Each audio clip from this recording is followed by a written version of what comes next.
ఇంతేనా కుదిరితే. శ్రీకాకుళం జిల్లాలో ఉత్తరాంధ్రలోని శ్రీకాకుళం జిల్లా తీర ప్రాంత అందాలతో ప్రసిద్ధి. వంశధార, నాగవల్లి నదులు ఈ ప్రాంతానికి నీటి వనరులు. సముద్ర తీర ప్రాంతాలు ప్రకృతి సోయగాలను అందిస్తాయి. పచ్చని గ్రామీణ ప్రకృతి ఎక్కువగా కనిపిస్తుంది శ్రీకాకుళంలో. ఇక నది, సముద్రం కలిసిన ప్రకృతి శ్రీకాకుళం ప్రత్యేకత. మరి ఈరోజు శ్రీకాకుళం అప్డేట్స్ ఏంటో ఒకసారి చూద్దాం. అభివృద్ధికి నోచుకొని శ్రీకాకుళం బీచ్ లు అని చెప్పి మనకు అప్డేట్ వచ్చింది. 193 కిలోమీటర్ల తీర ప్రాంతం, హామీలకే పరిమితమైన అభివృద్ధి. శ్రీకాకుళంలో 193 తీర ప్రాంతం ఉన్నా కూడా 193 కిలోమీటర్ల తీర ప్రాంతం ఉన్నా కూడా హామీలకే పరిమితం అయింది. సో బారువా బీచ్ సహా పలు ప్రాంతాల్లో వసతుల కొరత. బారువా బీచ్ లాంటి అంత అందమైన బీచ్లు ఉన్నా కూడా వసతులు కొరత అని చెప్తున్నారు. నెక్స్ట్ 67 బీచ్ల అభివృద్ధికి ప్రతిపాదనలు అమలు ఎప్పుడో. ఆల్రెడీ అభివృద్ధికి ప్రతిపాదనలు జరిగినా ఇంకా అమల్లో రాలేదు. సో తాగునీరు, మరుగుదొడ్లు, రహదారులు లేక సందర్శకులు ఇబ్బందులు. కనీస వసతులు కల్పిస్తే పెరుగుతాయని పర్యాటకుల రాక. అధికారులు స్పందించాలని జిల్లా ప్రజలు డిమాండ్. కనీసం తాగునీటి సదుపాయాలు గాని, కనీస మౌలిక వసతులు లేవు అని చెప్పి ప్రజలు ఆందోళన వ్యక్తం చేస్తున్నారు. మరి శ్రీకాకుళం జిల్లాలో విస్తారమైన తీర ప్రాంతం ఉన్నప్పటికీ బీచ్ల అభివృద్ధి మాత్రం ఇప్పటికీ హామీలకే పరిమితం అవ్వడం శోచనీయం. సో సుమారు 193 కిలోమీటర్ల పొడవున విస్తరించిన తీర ప్రాంతం పర్యాటక అభివృద్ధికి అనుకూలంగా ఉన్న సరైన వసతులు లేకపోవడంతో ప్రజలు తీవ్ర ఇబ్బందులు గురవుతున్నారు. అలాగే ఉద్యానం తోటలు, ఎర్రమట్టి దిబ్బలు, పురాతన ఆలయాలు, విదేశీ పక్షులు, విడిది కేంద్రాలు, చిత్తడి నేలలు వంటి ప్రకృతి అందాలు ఈ ప్రాంతంలో ఉన్నప్పటికీ వాటిని పర్యాటకంగా మరి ఇదే అంశం గురించి మా special correspondent Purushottam Rambabu phone in live సిద్ధంగా ఉన్నారు. Good morning Purushottam Rambabu. Very good morning. చెప్పండి రాంబాబు, మరి ఇక్కడ చూసుకున్నట్లయితే అభివృద్ధికి నోచుకొని శ్రీకాకుళం బీచ్లు అని చెప్పి అప్డేట్ వచ్చింది. మీ దగ్గర ఉన్న సమాచారం ఏమిటి? ఏదైతే శ్రీకాకుళంలో ఉన్నటువంటి తీర ప్రాంతం ఉందో, సుమారు 193 కిలోమీటర్ల తీర ప్రాంతం కలిగి ఉన్నటువంటి శ్రీకాకుళం జిల్లాకి సంబంధించి అయితే మాత్రం అధికారులు మాత్రం ఈ తీర ప్రాంతంలో మంచి బీచ్లతో పాటు అదేవిధంగా ఆహ్లాదకరమైన వాతావరణం నెలకొల్పాలనేది మాత్రం గత 2016 నుంచే మాత్రం దీని మీద ప్రతిపాదనలు అయితే మాత్రం రూపొందించారు. ఏదేమైనప్పటికీ కూడా ఈ ప్రతిపాదనలు సిద్ధమయ్యాయి. ప్రభుత్వ ఏదైతే గవర్నమెంట్ కూడా ప్రతిపాదనలు సంబంధిత అధికారులు అయితే చేరవేశారు. అయితే ఈ ఏవైతే ఈ ప్రాంతాల్లో ఉన్నటువంటి ప్రధానమైనటువంటి బీచ్లు ఉన్నాయో, బారువా ప్రాంతంలో ఉన్నటువంటి ఎర్రముక్కలపాలెం, అదేవిధంగా మందస, అదేవిధంగా రట్టి ప్రాంతాల్లో కూడా మంచి వాతావరణంతో కూడినటువంటి ఏదైతే ఈ పర్యాటకులు సందర్శించేందుకు అనుకూలమైనటువంటి వాతావరణంలో ఉన్నటువంటి బీచ్లు ఏదైతే సముద్ర తీర ప్రాంతాలు ఉన్నాయి. దాంతో పాటు అదేవిధంగా శ్రీకాకుళం విచ్చాపురం నుంచి ఏదైతే పైడిభీమవరం వరకు ఉన్నటువంటి తీర ప్రాంతంలో అయితే మాత్రం సుమారు ఒక 67 బీచ్లను డెవలప్ చేసేందుకు అనుకూలంగా ఉన్నాయనేది మాత్రం అధికారులు వీళ్ళు గుర్తించారు. దీనికి సంబంధించినటువంటి గనగలవంటిపేట, అదేవిధంగా బొడగొడ్లపాలెము, అదేవిధంగా చాలా కళింగపట్నం వంటి బీచ్లు అయితే ఉన్నాయి. వీటన్నిటికీ కూడా గతంలో అనేక సార్లు అయితే మాత్రం ఈ మరమ్మతులు చేశారు. బీచ్లకి ఏదైతే ఈ పనులు కూడా ప్రారంభించారు. అయితే గతంలో ఉన్నటువంటి కొన్ని తుఫాన్ల కారణంగా బీచ్లు కూడా అయితే మాత్రం కోతకు గురయ్యాయని చెప్పాలి. ఈ నేపథ్యంలో మరలా పునరావాసం ఏదైతే పునర్నిర్మించేందుకు కూడా నిధులు సమకూరుస్తున్నాము, నిధులు కేటాయించామనేది మాత్రం ప్రజాప్రతినిధులు చెప్తున్నారు. కానీ ఏదైతే చెప్తున్నారో మాటలకు పరిమితం అవుతున్నాయి తప్ప వాటిని అభివృద్ధి చేసేందుకు అయితే మాత్రం ప్రణాళికలు సిద్ధం కావట్లేదు. అదేవిధంగా ఈ రీసెంట్ గా అయితే మాత్రం కూటమి ప్రభుత్వం వచ్చాక అయితే మాత్రం బీచ్ ఫెస్టివల్ పేరుతో అయితే మాత్రం కొన్ని బారువా లాంటి ప్రాంతాలను అయితే అభివృద్ధి చేశారు. అభివృద్ధి చేసినటువంటి పనులను పర్యవేక్షణ లోపం వల్ల కొన్ని అయితే మాత్రం శిథిలావస్థకు చేరుకున్నాయి. ఏదేమైనప్పుడు కూడా దీనికి సంబంధించినటువంటి ఏవైతే బీచ్ల మరమ్మతులకు సంబంధించి అదేవిధంగా కొత్తగా కొన్ని బీచ్లను రూపొందించాలి, కొత్తగా నిర్మాణం చేపట్టాలి అనేది మాత్రం కూటమి ప్రభుత్వం ఒక ఆలోచనలో ఉంది. దానికి సంబంధించినటువంటి అధికారులు కూడా ఆదేశాలు జారీ చేశారు. అప్పటికే ఏదైతే బీచ్లు ఉన్నాయో బీచ్ ప్రాంతాలను పరిశీలించారు. దానికి సంబంధించినటువంటి బీచ్ డెవలప్మెంట్ కి ఏ అంగులతో ఇక్కడ తయారు చేయాలనే విషయం పైన మాత్రం ఏదైతే పర్యాటక శాఖ అధికారులు ఉన్నారో వాళ్ళంతా కూడా నివేదికలు తయారు చేసేది మాత్రం సంబంధిత అధికారులకి అందజేయడం జరిగింది. దీని ద్వారా ప్రభుత్వం ముందైతే మాత్రం ఈ ప్రతిపాదనలు ఉన్నాయని అయితే మాత్రం అధికారులు చెప్తున్న పరిస్థితి కనిపిస్తుంది. మరోవైపు చూసుకున్నట్లయితే ఏదైతే శ్రీకాకుళంలో ఉన్నటువంటి ఈ 193 కిలోమీటర్ల సముద్ర తీర ప్రాంతాన్ని ఆనుకున్నటువంటి ఒక మంచి ఒక రహదారిని కూడా ఏర్పాటు చేసేందుకైతే మాత్రం కుటుంబ ప్రభుత్వం గతంలో చెప్పింది. ఇప్పుడు కూడా దానికి సంబంధించినటువంటి ప్రతిపాదనలు కూడా ఉన్నాయి. ఏదైతే ఈ రహదారులన్నీ కూడా పూర్తయినట్లయితే మాత్రం బీచ్ల అభివృద్ధికి చాలా తొందరగా పనులు జరుగుతాయనేది మొత్తం స్థానికంగా ఉన్నటువంటి ప్రజలు కూడా కోరుతున్న పరిస్థితి కనిపిస్తుంది. మరోవైపు చూసుకున్నట్లయితే శ్రీకాకుళంలో ఏదైతే ప్రముఖ ఆలయాలు ఉన్నాయో ఈ ఆలయాలు కూడా చాలా పురాతనమైనటువంటి ఆలయాలు. ఈ ఆలయాలు చూసేందుకు దేశ నలుమూల నుంచి కూడా జనాలు ఏదైతే సందర్శకులు వస్తున్నటువంటి తరుణంలో ఈ ఆలయాల పునర్నిర్మాణం, అదేవిధంగా ఆలయాల అభివృద్ధి పనులు కూడా మాత్రం ఒకవైపు జరగాల్సి ఉంది. మరోవైపు ఏదైతే ఈ శ్రీకాకుళం ఉన్నటువంటి బీచ్ ప్రాంతాలు కూడా చాలా ఏదైతే హైవే జాతీయ రహదారికి ఒక 10 కిలోమీటర్ల నుంచి అదేవిధంగా రైల్వే స్టేషన్ నుంచి 10 కిలోమీటర్ల నుంచి చూసుకున్నా సరే బీచ్ చేరుకోవాలనుకుంటే మాత్రం సుదూర ప్రాంతాల నుంచి వచ్చినటువంటి ఎవరైతే సందర్శకులు ఉంటారో వాళ్ళందరికీ 10 కిలోమీటర్ల లోపే ఉండడంతో ఈ అభివృద్ధి పనులు జరిగినట్లయితే మాత్రం పర్యాటకంగా అయితే మాత్రం శ్రీకాకుళం జిల్లాలో ఉన్నటువంటి సముద్ర తీర ప్రాంతంలో ఏర్పాటు చేసినటువంటి బీచ్లు అభివృద్ధితో పాటు ఏదైతే ఆశిస్తున్నారో అధికారులు ఏదైతే ఆలోచనతో ఈ డెవలప్మెంట్ చేస్తారో అందుకు అదనంగా అయితే మాత్రం సందర్శకులు వచ్చే విధంగా ఉంటుందనేది మాత్రం ఎవరైతే ఎక్స్పర్ట్లు చెప్తున్నటువంటి పరిస్థితి కనిపిస్తుంది. రైట్ రాంబాబు, బారువ, కళింగపట్నం, అక్కుమల్లి, మొగదాలపాడు, రట్టి, ఎర్రముక్క, భావరపాడు వంటి అనేక బీచ్లు ఉన్న పర్యాటక ప్రాంతాలుగా అభివృద్ధి చేసే అవకాశాలు ఉన్నాయని ఇప్పటికే పర్యాటక శాఖ గుర్తించింది. మరి శ్రీకాకుళం బీచ్లను పర్యాటక రంగంగా గుర్తించాలంటే అసలు ప్రభుత్వం ఎటువంటి చర్యలు తీసుకోవాలని అంటారు? ఏదైతే ఇప్పుడు ఉన్నటువంటి మనం చెప్పుకుంటున్నామో ఈ బీచ్లకు సంబంధించి గతం నుంచి కూడా అయితే మాత్రం జనాలు అంటే స్థానికంగా అదేవిధంగా చుట్టుపక్కల ఉన్నటువంటి ప్రాంతాల నుంచి అయితే మాత్రం ఎవరైతే ఈ ప్రజలు ఉంటారో వాళ్ళందరూ కూడా కొంత సమయాన్ని ఆహ్లాదకరంగా గడపాలి, అదేవిధంగా కొంత హాయిగా ఆ సముద్ర ప్రాంతంలో సేద తీరాలనే ఉద్దేశంతో అయితే మాత్రం ఎక్కువ సంఖ్యలో అయితే మాత్రం ఇప్పుడు మనం చెప్పుకున్నటువంటి ఏదైతే ఉన్నాయో ఈ బీచ్ సముద్ర ప్రాంతానికి వస్తుంటారు. వచ్చి కొంతసేపు కుటుంబ సభ్యులతో కొంత టైం స్పెండ్ చేసి అయితే మాత్రం వాళ్ళు వెళ్తున్నటువంటి పరిస్థితి. ఏదైతే ఫెస్టివల్ గా ఏదైతే పండగ దినాలు మనకి జరుపుతున్నటువంటి సంక్రాంతి, కనుమ లేదనుకుంటే ఇంకేమైనా పండగ దినాల్లో అయితే మాత్రం ఈ బీచ్లకి అయితే అత్యధిక జనాలు అయితే మాత్రం వస్తుంటారు. అక్కడ వాళ్ళు ఆ గంట సేపు లేదనుకుంటే ఆ 2 గంటలు అక్కడ ఉన్నటువంటి సముద్ర తీర ప్రాంతాన్ని చూసి ఆనందిస్తారు. అటువంటి ప్రదేశాలుగా ఉన్నటువంటి ఏవైతే బీచ్లు ఉన్నాయో తర్వాత జనరద్దీ ఎక్కువగా ఉన్నటువంటి బీచ్లు అయితే మాత్రం గుర్తించారు. కానీ అక్కడ తృతు మంత్రంగా జరుగుతున్నటువంటి పరిస్థితి ఏంటంటే మాత్రం ప్రభుత్వం కొంత నిర్ణయం అయితే వచ్చింది. గతంలో ఈ బీచ్ ఏవైతే ఇప్పుడు ఉన్నటువంటి ఈ ఎర్రముక్కం కావచ్చు, మగదలపడ కావచ్చు, అదేవిధంగా గనగలపేట కావచ్చు, బుడగొడ్లపాలెం ఇలా ఉన్నటువంటి ఈ బీచ్ల్లో అయితే మాత్రం కొంతవరకు పనులు అయితే మాత్రం ప్రారంభించారు. అక్కడ మౌలిక సదుపాయాలు ఏర్పాటు చేయాల్సినటువంటి పరిస్థితి అయితే ఉంది. ఏదైతే జనాలు ఈ సందర్శకులు లేందుకైతే మాత్రం ఒక మెటల్ గ్రావెల్ రోడ్లతో అయితే మాత్రం బీచ్ వరకు అయితే ఉంది. కానీ అలా కాకుండా పూర్తి స్థాయిలో రవాణాకి అనుకూలంగా ఉన్నటువంటి దారులు వేయాలి. అదేవిధంగా సిసి రోడ్లతో పాటు అక్కడ సందర్శకులు వచ్చేందుకు మహిళలు ఎక్కువగా వస్తుంటారు కాబట్టి వాళ్ళకి సంబంధించినటువంటి వసతి గృహాలు ఏదైతే ఉంటాయో వాళ్ళు దుస్తులు మార్చుకోవడానికి కావచ్చు, అదేవిధంగా సేదీరేందుకు, అదేవిధంగా మంచి ఏర్పాట్లు ఏవైతే ఉన్నాయో మౌలిక వసతులు అయితే మాత్రం బీచ్ లో కల్పిస్తే మాత్రం అధికంగా పర్యాటకులు వస్తారు.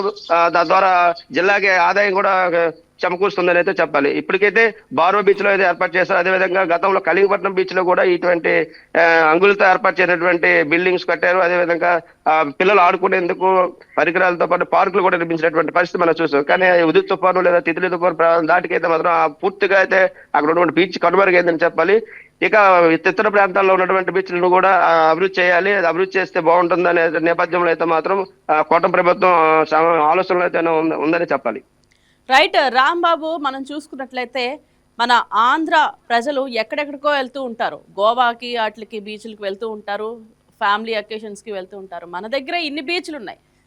ఏవైతే ఉన్నాయో మొదలపాడు, రట్టి, ఎరుముఖం, అలాగే మంగినిపూడి బీచ్, బందర్ బీచ్ ఇవన్నీ ఉన్నాయి. కానీ ఎక్కడ లోపం అంటారు? అసలు ఇక్కడ ఇప్పుడు ఇది చూసుకున్నట్లయితే, ఈ బీచ్ చూసుకున్నట్లయితే ఇక్కడ పర్యాటక పరంగా ఎలాంటి పరిస్థితులు ఉన్నాయి? అసలు పర్యాటకులు ఏమంటున్నారు? కనీస వసతులు లేవు అని చెప్పి వాళ్ళు వాపోతున్నారు. అసలు వాళ్ళ స్పందన ఏంటి? ఏదైతే మొత్తం రాష్ట్రం మొత్తం మెచ్చుకున్నట్టయితే శ్రీకాకుళంలో ఉన్నటువంటి ప్రాంతం చాలా ఆహ్లాదకరమైన ప్రాంతం. పేదల ఊటిగా చెప్పుకునేటువంటి శ్రీకాకుళం ప్రాంతాల్లో అయితే మాత్రం పర్యాటకంగా అభివృద్ధి చేయాలంటే అనేకమైనటువంటి ప్రాంతాలు ఉన్నాయి. ఏదైతే ఒక పక్క చూసుకున్నట్టయితే తెక్కల దగ్గర ఉన్నటువంటి తెలనేలపురంలో అయితే మాత్రం విదేశీ పక్షులు విడిది కేంద్రం కూడా ఇప్పటికే ఉంది. చాలా రోజుల నుంచి అక్కడ ఉన్నప్పటికీ అక్కడ ఉన్నటువంటి విదేశీ పక్షులు చూసేందుకు వస్తున్నటువంటి సందర్శకులకి మౌలిక సదుపాయాలతో పాటు అన్ని విధాలుగా అక్కడ మరికొన్ని అభివృద్ధి పనులు చేయాల్సి ఉంది. కానీ అవి కూడా జరగనటువంటి పనులు అయితే మనం చూస్తున్నాం. ఎప్పటి నుంచో ఉన్నటువంటి సదుపాయాలతో అక్కడ ఉంది. అదేవిధంగా సూర్య దేవాలయంతో పాటు శ్రీమొగలింగం, అదేవిధంగా శ్రీకూర్మ వంటి పురాతనమైనటువంటి దేవాలయాలు కూడా ఉన్నాయి. వీటిని కూడా పునర్నిర్మాణంలో భాగంగా డెవలప్ చేసేంత అధికారం చేసే పరిస్థితి మాత్రం స్థానికంగా ఉన్నటువంటి పర్యాటక అధికార శాఖలో ఉన్న అధికారులకి అయితే మాత్రం ఇది ముందున్నటువంటి ప్రతిపాదన. మరోవైపు చూసుకున్నట్లయితే ఈ ఏదైతే మనం చెప్పుకుంటున్నామో బీచ్లకు సంబంధించి ఏదైతే మౌలిక సదుపాయాలతో పాటు అక్కడ ఉన్నటువంటి అవేర్నెస్ క్యాంప్, అంటే ఇక్కడ బీచ్ కట్టడమే కాదు, బీచ్లు ఉన్నాయనే విషయం పైన కూడా ప్రజల్లోకి వెళ్లే విధంగా విస్తృతమైన ప్రచారం కూడా జరగాల్సినటువంటి పరిస్థితి ఉంది. గత సంవత్సరంలో అయితే మాత్రం బార్వా బీచ్ ఫెస్టివల్ చేశారు. ఆ అక్కడ ఉన్నటువంటి బారువలో ఉన్నటువంటి బీచ్ ఫెస్టివల్ లో కూడా జిల్లాతో పాటు అదేవిధంగా ఇతర జిల్లాల నుంచి కూడా కొంతమంది గెస్టులు కూడా పిలిచేటువంటి పరిస్థితి మనం చూస్తున్నాం. ఈ బార్వా బీచ్ ఫెస్టివల్ తో కొంతవరకు శ్రీకాకుళంలో బీచ్లు ఉన్నాయి అనే ఒక సందేశం వచ్చింది. అట్లానే ఇతర ప్రాంతాలను కూడా అభివృద్ధి చేసేటప్పుడు ప్రచారం కూడా జరగాలి, ప్రజల్లోకి విస్తృతంగా తీసుకెళ్లేటువంటి పరిస్థితి మాత్రం అధికారులపై ఉందని మనం చెప్పాలి. రైట్. మరి అధికారులు స్పందించారా? ఈ బార్వా బీచ్ సమస్యకి అధికారులు స్పందించారా? కనీస వసతులు లేవు అని చెప్పి వాపోతున్నారు కదా పర్యాటకులు. మరి అధికారులు ఏమంటున్నారు? ఏదైతే ఈ బార్వాకు సంబంధించి బార్వాతో పాటు మరో 4-5 ప్రాంతాల్లో ఉన్నటువంటి ఏదైతే సముద్ర తీర ప్రాంతాలు ఉన్నాయో ఆ ప్రాంతాల్లో ఉన్నటువంటి అనుకూలంగా సందర్శకులు వచ్చేందుకు వీలుగా ఉన్నటువంటి ప్రాంతాలు ఏవైతే ఉన్నాయో వాటన్నిటిని కూడా అధికారులు గుర్తించారు. వాటితో పాటు ఫస్ట్ బార్వా బీచ్ లో అయితే మాత్రం ఈ కార్యక్రమం చేశారు. నెక్స్ట్ ఇప్పుడు రానున్నటువంటి ఈ సీజన్ లో కూడా బీచ్ ఫెస్టివల్ జరిగి ఉంటే మాత్రం శ్రీకాకుళంకి సంబంధించినటువంటి పెద్ద గనగలవన్పేట కావచ్చు, లేకపోతే అదే గనగలవన్పేట కావచ్చు, లేకపోతే కళింగపట్నంలో కావచ్చు, ఎక్కడో ఒక దగ్గర ఈ బీచ్ ఫెస్టివల్ చేస్తారు. అయితే ఈ బీచ్ ఏదైతే ఉన్నాయో ఈ ప్రాంతాలను అభివృద్ధి చేసేందుకు మాత్రం అధికారులు ఇప్పటికే నివేదికలు తయారు చేశారు. ఆ నివేదికకు సంబంధించినటువంటి ఎంత నిధులు ఉండాలి, ఏ కార్యక్రమాలు మనం చేయాలి, ఎక్కడ నిర్మాణాలు చేపట్టాలి అనే విషయం పైన మాత్రం సంబంధిత శాఖలో ఉన్నటువంటి అధికారులు ఇప్పటికే ప్రభుత్వం దృష్టిలో పెట్టారని చెప్తున్నారు. మరోవైపు ఏదైతే శ్రీకాకుళం జిల్లాకు ఉన్నటువంటి కేంద్ర మంత్రి ఉన్నారో కింజరాపు రామ్మోహన్ నాయుడు గారి దృష్టిలో కూడా పెట్టారు. ఆయన సహకారంతో మాత్రం అక్కడ బార్వా బీచ్ లో అయితే కొన్ని పనులు జరిగాయి. అదేవిధంగా మిగతా ఏదైతే ఉన్నాయో ప్రాంతాల్లో ఉన్నటువంటి బీచ్లను కూడా పూర్తి స్థాయిలో నిర్మించేందుకైతే మాత్రం ఈ రామ్మోహన్ నాయుడు గారి సహకారం తీసుకుంటూ అదేవిధంగా జిల్లాలో ఉన్నటువంటి ఇతర మంత్రులతో కూడా ఈ విషయం పైన చర్చించి ఏదైతే మన ప్రతిపాదనలు ఉన్నాయో శ్రీకాకుళం జిల్లాని పర్యాటక రంగంగా తీర్చిదిద్దేందుకు తీసుకోవాల్సిన చర్యలపైన మాత్రం పూర్తి స్థాయిలో ఈ పనులు పూర్తి చేసి జిల్లాలో ఉన్నటువంటి ప్రజలతో పాటు ఇతర జిల్లాల నుంచి వస్తున్నటువంటి ఈ పర్యాటక ప్రేమికులను కూడా ఆనందపరిచే విధంగా చేయాలనేది మాత్రం చాలా ఈ ప్రణాళిక రూపొందిస్తున్నట్టయితే మాత్రం చెప్తున్నారు. రైట్ రాంబాబు, చెప్పండి, శ్రీకాకుళం ప్రజాప్రతినిధుల పర్యటన యొక్క అప్డేట్స్ ఏంటి? శ్రీకాకుళంలో ఏదైతే ఇప్పుడు ఉన్నటువంటి శాసనసభ్యులతో పాటు అదేవిధంగా రాష్ట్ర మంత్రి కింజరాపు అచ్చెన్నాయుడు గారు కూడా స్థానికంగా వస్తున్నారు. పలు అభివృద్ధి కార్యక్రమాల్లో మాత్రం టెక్కల నియోజకవర్గానికి సంబంధించి అయితే మాత్రం చూస్తున్నారు. ఈ నేపథ్యంలో స్థానికంగా ఉన్నటువంటి శాసనసభ్యులు గుండి శంకర్ తో పాటు అదేవిధంగా మిగతా ఉన్నటువంటి ప్రజాప్రతినిధులు జిల్లాలో ఉన్నటువంటి కొంచెం ఏదైతే సమస్యలు ఉన్నాయో సమస్యల పైన పరిశీలన చేస్తున్నారు. అదేవిధంగా జిల్లాలో ఉన్నటువంటి ఏదైతే డయేరియా ఏదైతే కొంతవరకు ప్రబలిందో దానికి సంబంధించిన పూర్తి స్థాయిలో నిర్మూలన జరిగింది. ఈ నిర్మూలన కాలంలో ఏదైతే మున్సిపాలిటీలో ఉన్నటువంటి అధికారులతో ఎక్కడెక్కడ ఏ వార్డుల్లో ఇంకా అపరిశుభ్రతంగా ఉంది లేదనుకుంటే ఎక్కడ ఎటువంటి పనులు చేస్తే మరలా తిరిగి ఇటువంటి కార్యక్రమాలు ప్రబలకుండా ఏదైతే ఈ వైరస్ పైన పడకుండా ఉండాలనే విషయం పైన గతంలో జరిగినటువంటి తప్పిదాలు ఇప్పుడు జరగకుండా ఎప్పటికప్పుడు మానిటరింగ్ చేస్తున్నారు. మున్సిపల్ అధికారులను అయితే అలర్ట్ చేస్తున్న పరిస్థితి కనిపిస్తుంది. రైట్ రాంబాబు, శ్రీకాకుళం జిల్లాలో అభివృద్ధి పనులు ఎక్కడి వరకు వచ్చాయి, ఏ దశల్లో ఉన్నాయి? కూటమి ప్రభుత్వం అధికారంలోకి వచ్చాక శ్రీకాకుళం నగరాన్ని అయితే మాత్రం ఎక్కడెక్కడైతే చేయాల్సిన పెండింగ్లు ఉన్నాయో గత ప్రభుత్వాలు పెండింగ్ లో పెట్టినటువంటి ఏవైతే పనులు ఉన్నాయో పనులన్నీ పూర్తి చేసేందుకైతే మాత్రం ఎమ్మెల్యే గుండి శంకర్ పూర్తి స్థాయిలో పనిచేస్తున్నారని చెప్పాలి. మనం చూస్తున్నాం శ్రీకాకుళం నగర అభివృద్ధికి సంబంధించి అనేక కార్యక్రమాలు ఇప్పటికే జరుగుతున్నటువంటి పనులు అయితే కనిపిస్తున్నాయి. ఇటువైపు శ్రీకాకుళం సెవెంట్రోడ్ జంక్షన్ నుంచి పాల్గొండ రూట్ ని మాత్రం ఎక్స్టెండ్ చేస్తున్నారు. దానికి సంబంధించినటువంటి పనులు కూడా ప్రారంభమయ్యాయి. ఏదైతే ఈ రోడ్డుకి సంబంధించినటువంటి వెడల్పు చేసే విషయంలో అయితే పోగొట్టిన ఇల్లులు అప్పటికే ఆల్రెడీ ఎక్స్టెండ్ చేస్తున్నారు. అక్కడ ఉన్నటువంటి భవన నిర్మాణాలు అయితే పూర్తిగా ప్రభుత్వం ఆ రోడ్డుకి ఏదైతే కేటాయించారో అవన్నీ బట్లు పడగొట్టి అక్కడ ఉన్నటువంటి ఎవరైతే బాధ్యత ఉన్నారో ఆ గ్రౌండ్ వాళ్ళకి సంబంధించినటువంటి పునరావాసాలు ఏర్పాటు చేస్తున్నారు. అదేవిధంగా వాళ్ళకి సంబంధించినటువంటి ఎవరైతే ఇల్లు కోల్పోయారో పూర్తి స్థాయిలో వాళ్ళకి సంబంధించినటువంటి నష్టపరిహారం కూడా ఇస్తున్నటువంటి పరిస్థితి కనిపిస్తుంది. మరోవైపు చూసుకున్నట్లయితే శ్రీకాకుళం రామలక్ష్మణ్ దగ్గర నుంచి పెద్దపల్లి రూట్ ఇప్పటికే పూర్తి చేసి అయితే ఓపెనింగ్ కూడా ఆ రోడ్ను వినియోగంలో కూడా తెచ్చినట్టు పరిస్థితి కనిపిస్తుంది. మరోవైపు ఇంకా నెక్స్ట్ ముందుగా ఏదైతే కూటమి ప్రభుత్వం అధికారం రావడానికి ఇచ్చినటువంటి ముఖ్యమైన హామీలో ఒకటి శ్రీకాకుళంలో ఉన్నటువంటి కోట్రాముద్దు స్టేడియం.